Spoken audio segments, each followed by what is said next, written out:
everybody, it's Kwan ASMR. Welcome to my channel and my first ever video.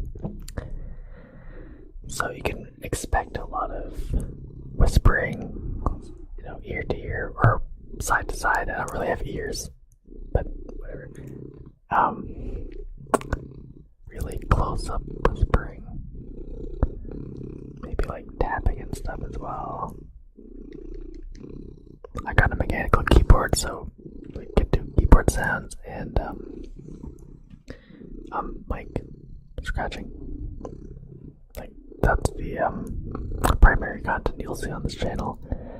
I don't know if I'll do roleplays or anything like that, but who knows? I might do it eventually. So anyways, it is October and Halloween is coming up very, very soon. So I thought it would be a good idea to read some short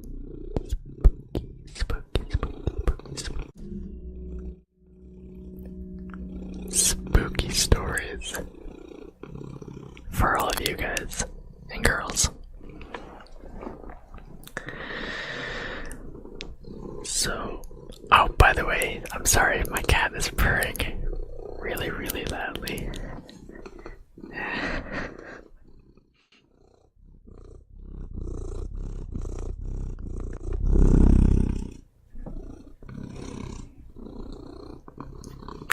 So you're gonna get cat purring sounds as well. I apologize if you, for some reason, have a thing against cats. If you do, I'm sorry. Do not subscribe or unsubscribe if you subscribed already.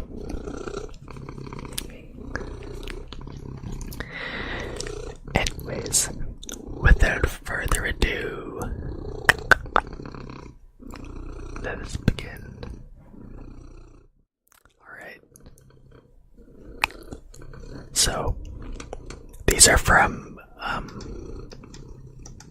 the short stories subreddit on Reddit, if you're wondering. Okay, this one is called This New Old House, and it's by the user Bat Out of Hell 821.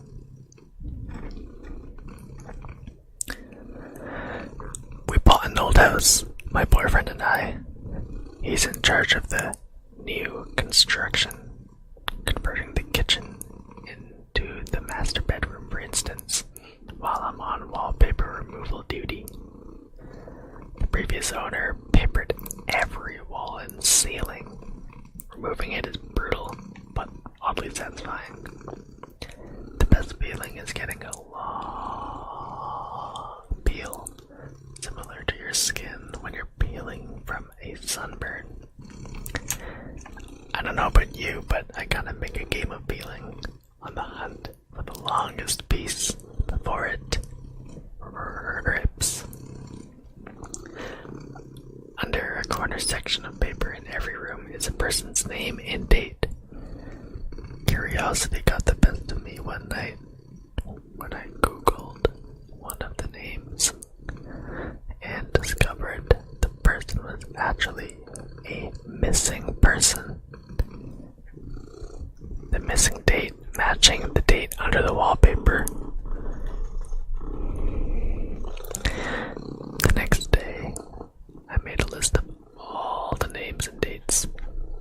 Sure enough, each name is for a missing person with dates to match. We notified the police, who naturally sent out the crime scene team. I overhead. There's a spelling error, and I just said it. Sorry. I overheard one text say, "Yeah, it's human." Human? What's human? Ma'am, where's the material you removed from the walls already? This isn't wallpaper you were removing. Dang. So she's literally peeling skin.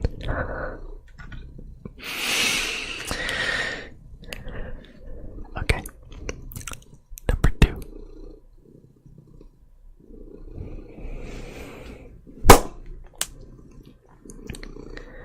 Okay. Number 2. I hate it when my brother Charlie has to go away by the user. Horror in pure form. I hate it when my brother Charlie has to go away. My parents constantly try to explain to me how sick he is. That I'm lucky for having a brain where all the chemicals flow properly to their destinations like undammed rivers.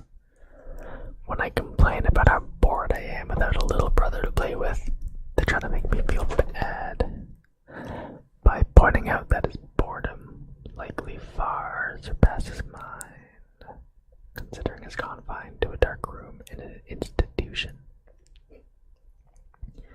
I always beg for them to give him one last chance.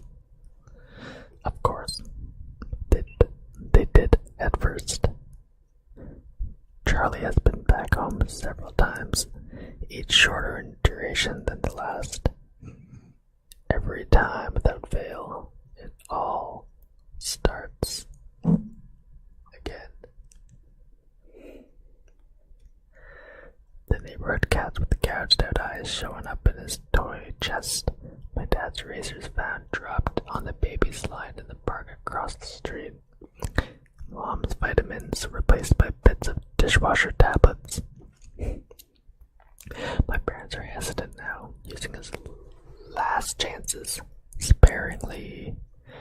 They say his disorder makes him charming, makes it easy for him to fake normalcy, and to trick the doctors who care for him into thinking he is ready for rehabilitation. That I will just have to put up with my boredom if it means staying safe from him. I hate it when Charlie has to go away. It makes me pretend to be good until he is back.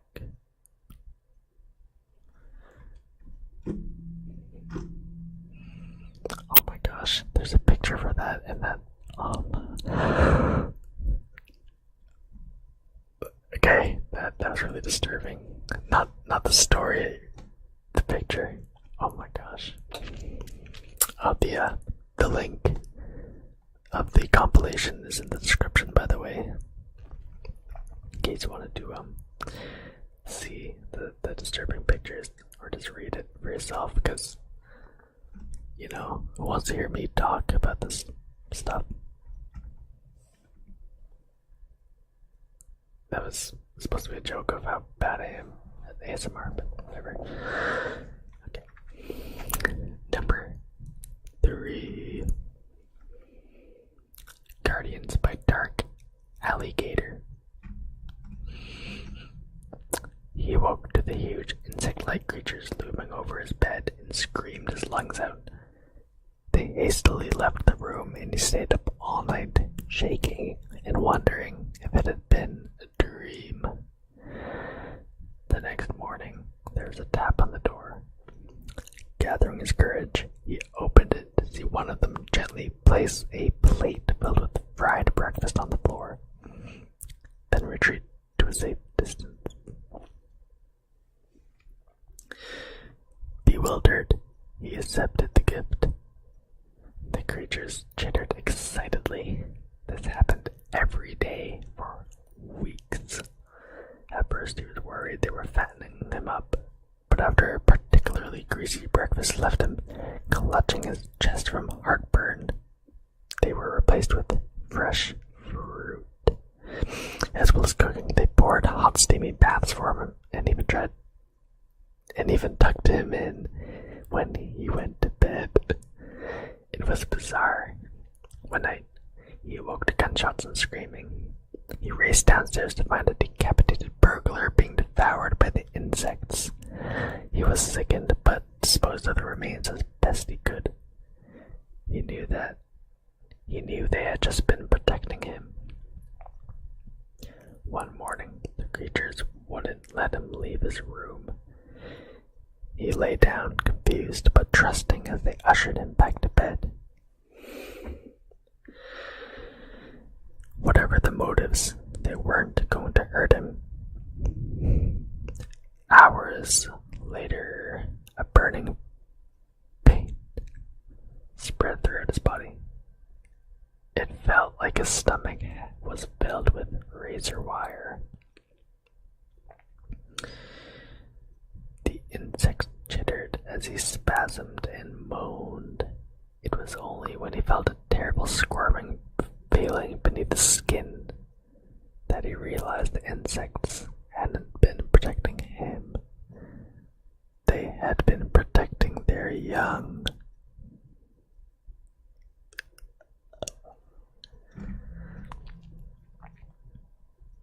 Insects within him.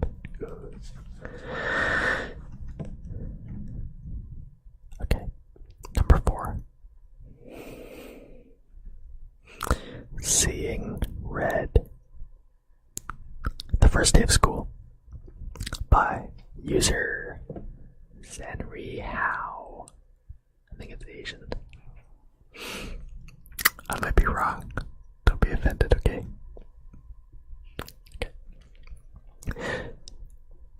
Everyone loves the first day of school, right? New year, new classes, new friends. It's a day full of potential and hope before all the dreary depressions of reality show up to ruin all the fun. I like the first day of school for a different reason, though. You see, I have a sort of power. When I look at people, I can sense a sort of aura around them, a colored outline based on how long that person has to live. Most everyone I meet around my age is surrounded by a solid green hue, which means they have plenty of time left.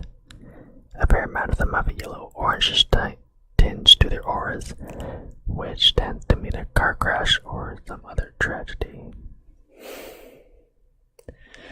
Anything that takes people before their time, as they say. The real fun is when the auras venture into the red end of the spectrum, though. Every now and again, I'll see someone who's basically a walking stoplight. Those are the ones who get murdered or kill themselves. It's such a rush to see them and know their time is numbered. With that in mind, I always get to class very early so I can scout out my classmates' fate. The first kid who walked in was basically radiating red. I chuckled to myself. Too damn bad, bro. But as people kept walking in, they all had the same intense glow.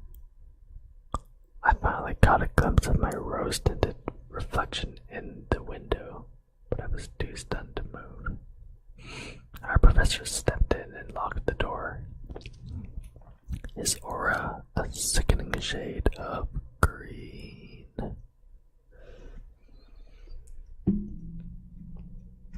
Dang. These aren't too scary so far. Number 5. They got the definition wrong by Liloiu. I don't know how to say L-L-O-I-U. Whatever that is. Okay. It has been said that the definition of insanity is doing the same thing over and over and expecting different results. I understand the sentiment behind the saying, but it's wrong. I entered the building on a bet. I was strapped for cash and didn't buy into the old legends of the hotel to begin with, so $50 was more than enough to get me to do it. It was simple.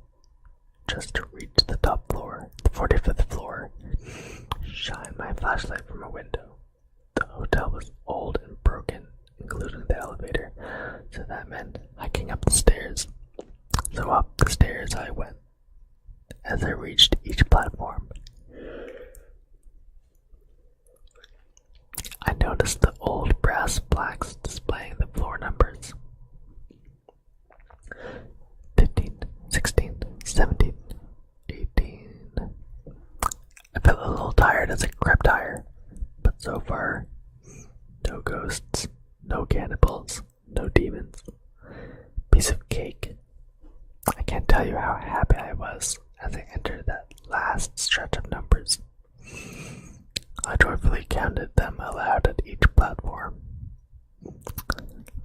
40, 41, 42, 43, 44, 44. I stopped and looked back down the stairs. I must have miscounted, so I continued up.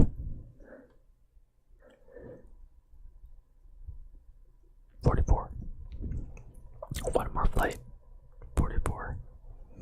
And then down 10 flights. 44. 15 flights. 44. And so it's been for as long as I can remember.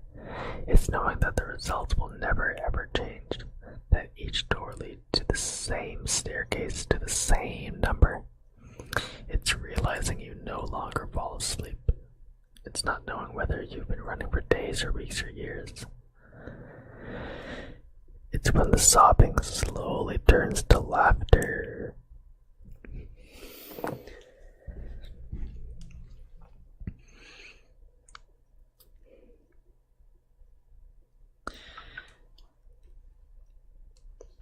Number 6. My daughter learned to count by Real Science 87.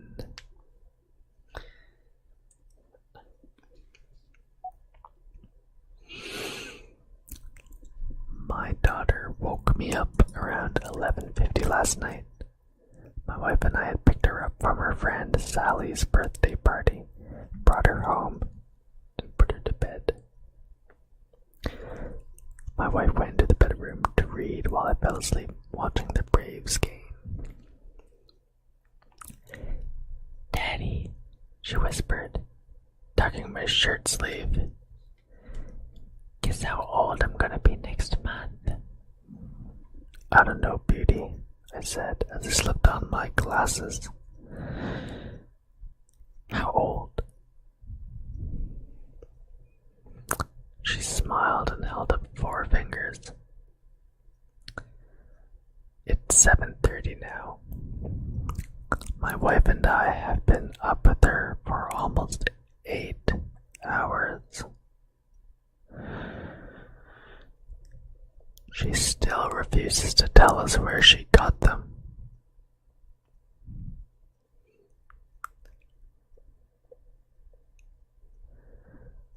Okay, so she found 4 fingers.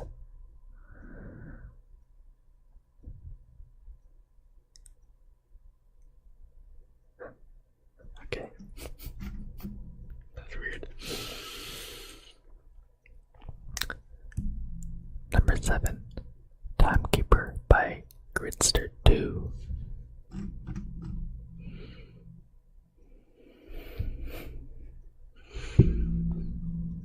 He had been given the watch on his 10th birthday.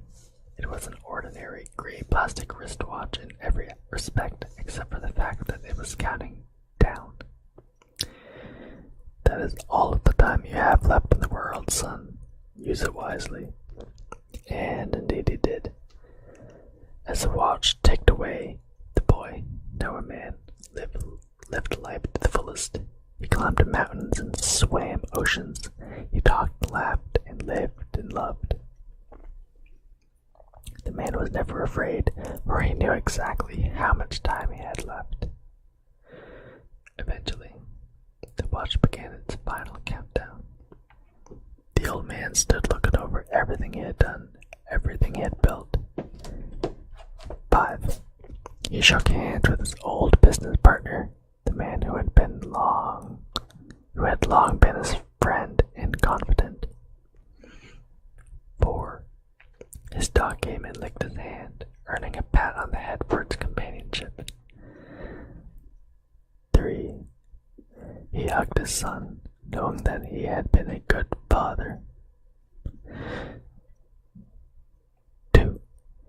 kissed his wife on the forehead one last time.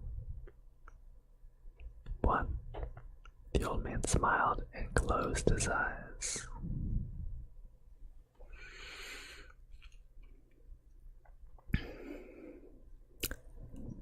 Then nothing happened.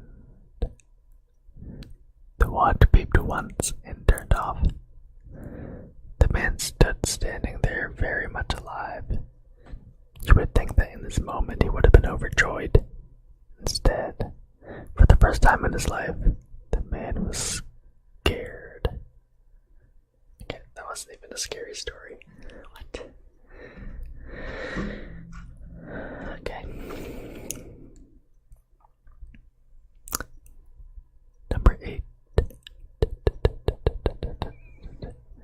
There's no reason to be afraid by whoever fights monster.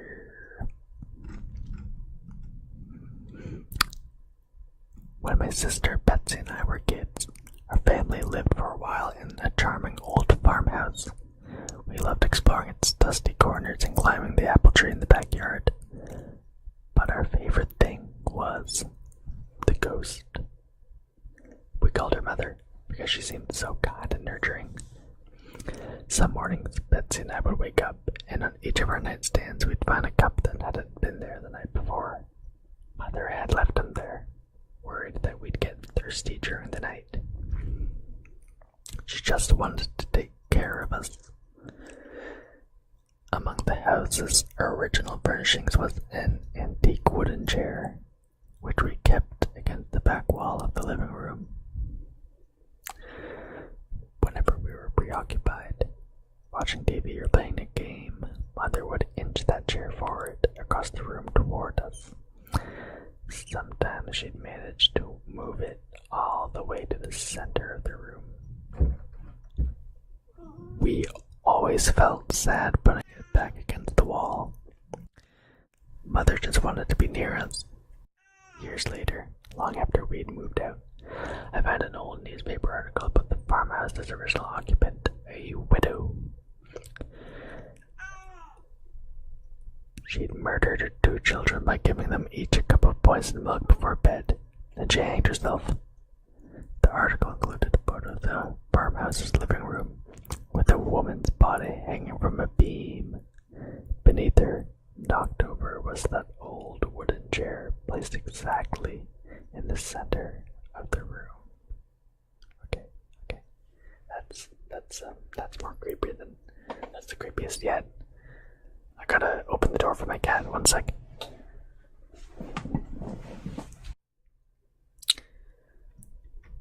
The Perfect Plan by Hunt Frog. On Monday, I came up with the perfect plan. No one even knew we were friends. On Tuesday, he stole the gun from his dad. On Wednesday, we decided to make our move during the following day's pep rally. On Thursday, while the entire school was in the gym, we waited just outside the doors. I was to use the gun on whoever walked out first. Then he would take the gun and go into the gym blasting. I walked up to Mr. Quinn, the guidance counselor, and shot him in the face 3 times. He fell back into the gym, dead. The shots were deafening. We heard screams in the auditorium. No one could see us yet. I handed him the gun and whispered, "Your turn." He ran into the gym and started firing. I followed a moment after. He hadn't hit anyone yet. Kids were scrambling and hiding. It was mayhem. I ran up behind him and tackled him. We struggled. I wrenched the gun out of his hands, turned it on him, and killed him. I closed his mouth forever. On Friday, I was anointed a hero. It was indeed the perfect plan.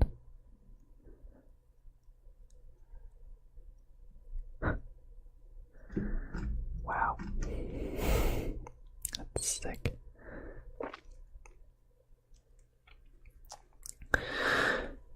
Number 10, Warrior of God by KMA Pak.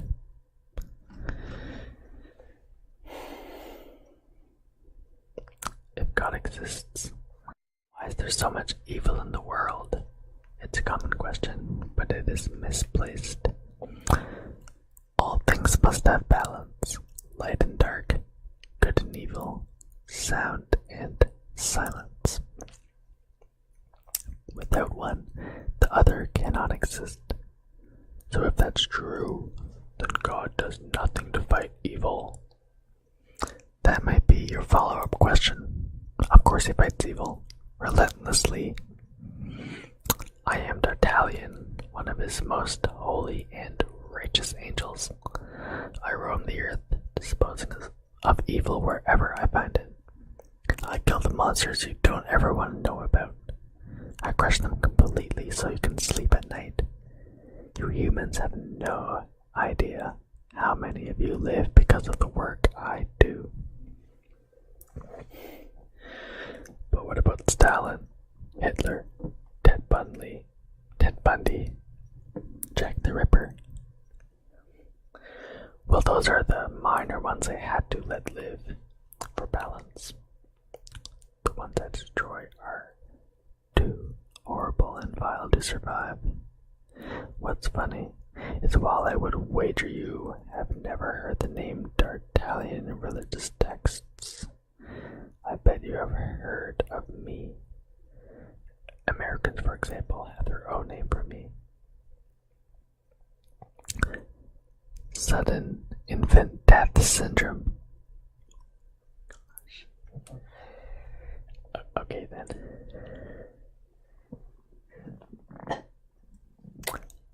11. Hell by Mean Pete.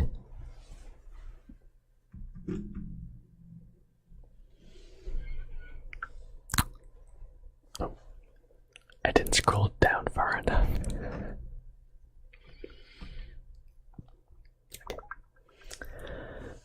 There was no pearly gate. The only reason I knew I was in a cave was because I had just passed the entrance. Rock wall behind. I'm sorry, guys. The rock wall behind me with no ceiling in sight. I knew this was it. This was what religion talked about, what man feared. I had just entered the gate of hell. I felt the presence of the cave as if it was a living, breathing creature. It should have been as if it were, but whatever.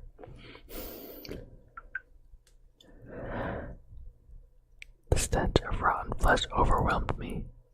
Then there was the voice. It came from all around. And I don't know if you hear that messenger notification. Sorry. It's one of my friends who hasn't texted me in quite a while, so I kind of wanna message her. Anyways, the stench of rotten flesh overwhelmed me.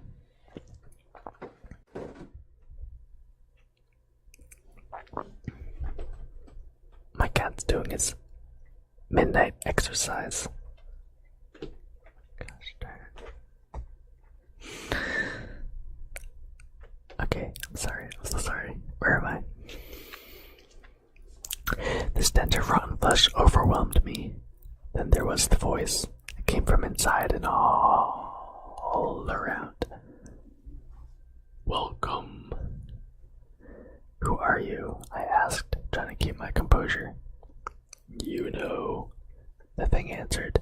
I didn't know. You are the devil, I stuttered, quickly losing my composure. Why me? I lived as good as I could. The silence took over the space as my words died out. It seemed like an hour went by before the response came. What did you expect? The voice was penetrating but patient. I don't know. I never believed any of this, I uttered. Is that why I'm here? Silence. I continued. They say the greatest trick you ever pulled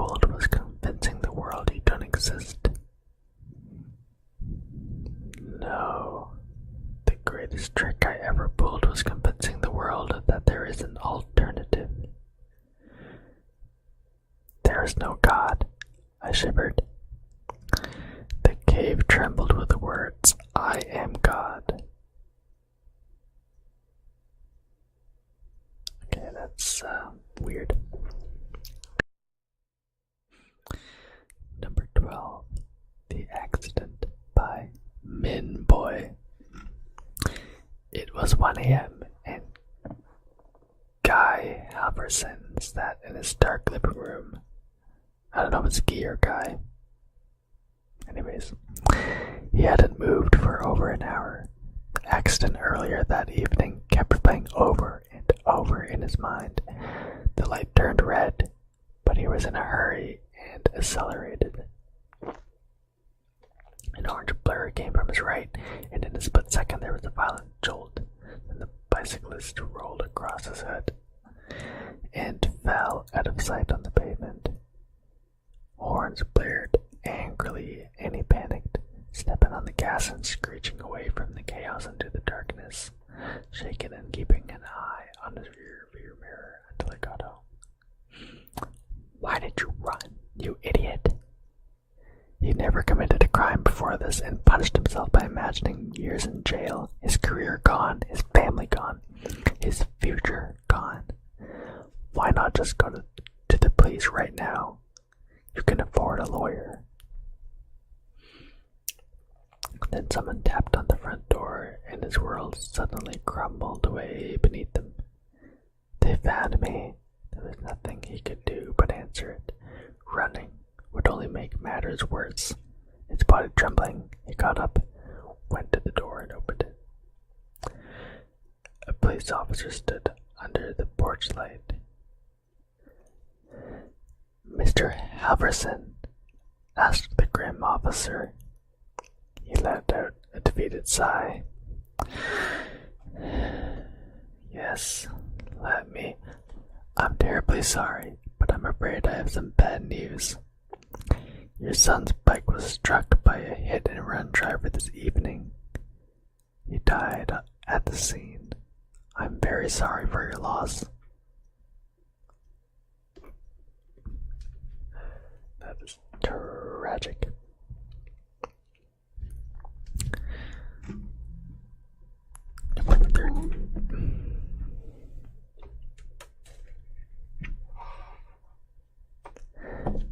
Number 13. Next time you'll know better by I Post at Midnight.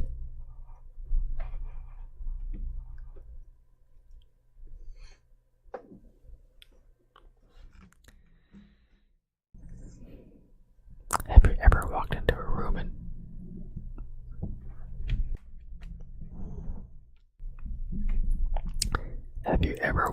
room and found a vampire? No, not the sexy kind, but a foul creature with bony limbs and ashen skin. The kind that snarls as you enter, like a beast about to pounce. The kind that roots you to the spot with its sunken, hypnotic eyes, rendering you unable to flee as you watch the hideous thing uncoil from the shadows. As your heart started racing through your legs. As your heart started racing, though your legs refused to.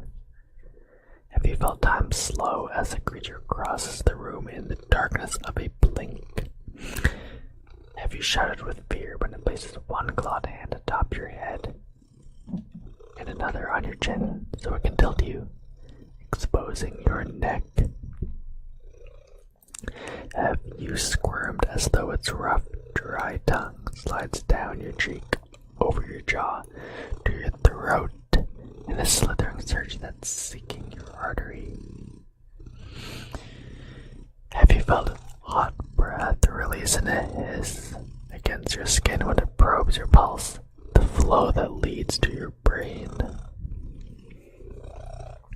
As its tongue rested there, throbbing slightly as if savoring the moment. Have you then experienced a sucking blackness as you discover that not all vampires feed on blood, some feed on memories?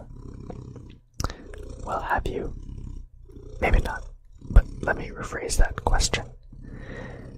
Have you ever walked into a room and suddenly forgotten why you came in? Number 14. Hands by Minboy. Once again. The doctor pulled the stethoscope ear tips out and hung the device around his neck.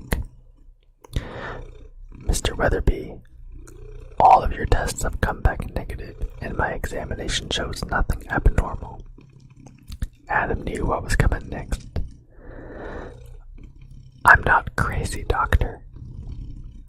I'm sorry, but there is no physical reason for why you occasionally lose control of your hands. A psychologist can help. I don't need therapy, I need answers.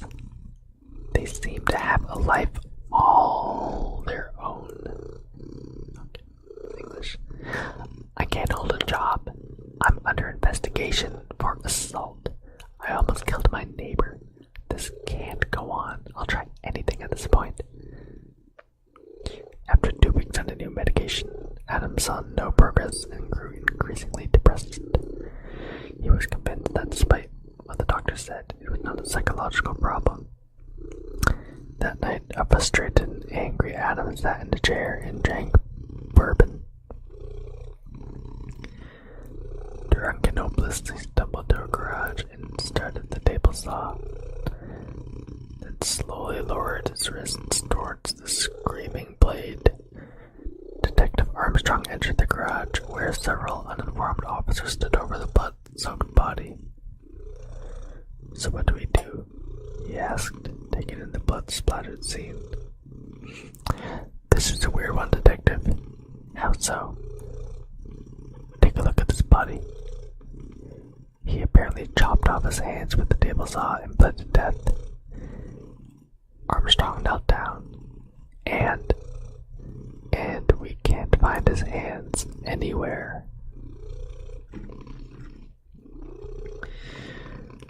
Number 15, the final one. For this video, anyways. I don't know why I looked up, but when I did, I saw him there. He stood against my window. His forehead rested against the glass, and his eyes were still and light, and he smiled a lipstick-red, cartoonish grin.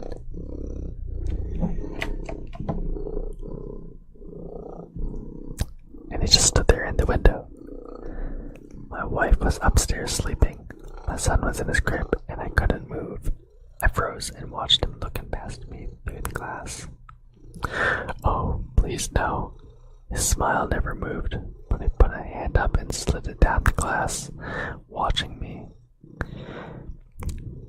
With matted hair and yellow skin, and faced through the window. I couldn't do anything. I just stayed there, frozen, feet still in the bushes I was pruning, looking into my home. He stood against my window.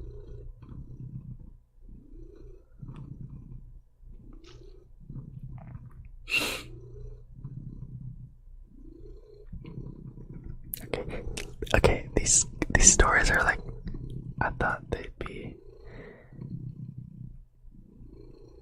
holy. Okay, I think just the first like 15 or so were not that scary, but I'm scrolling down and like I think these ones are a lot scarier at the end, like 21 and like 22, 23, 26 or 25. Okay, yeah, these look a lot scarier, but maybe that will maybe I will finish these, like the last 15, in another video. But as for tonight, I hope you you enjoyed my first ASMR video. I hope it wasn't too bad, and I hope it wasn't too scary that you couldn't fall asleep. I hope you're sleeping right now. Because if you are, then I did my job, and I will definitely get better at this stuff, especially the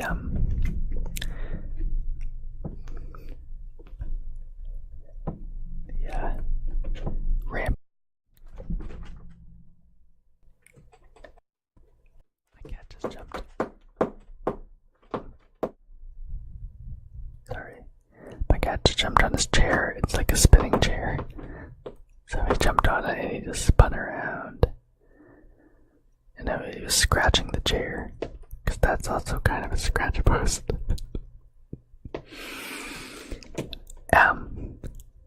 Anyways, this has been Quan ASMR. And I can't wait to see you guys in my next video. Stay tuned. Like the video if you liked it. Comment if you have anything, any suggestions or critiques. You know, I'll take anything as long as it's logical and constructive. You know, I'm sure you definitely have a lot of critiques for me. Maybe you want me to cut out the parts with Edward, my cat Edward. Yeah, that's his name. His name is Edward. He's not a vampire. Anyways, good night. Good night. Good night. See you soon.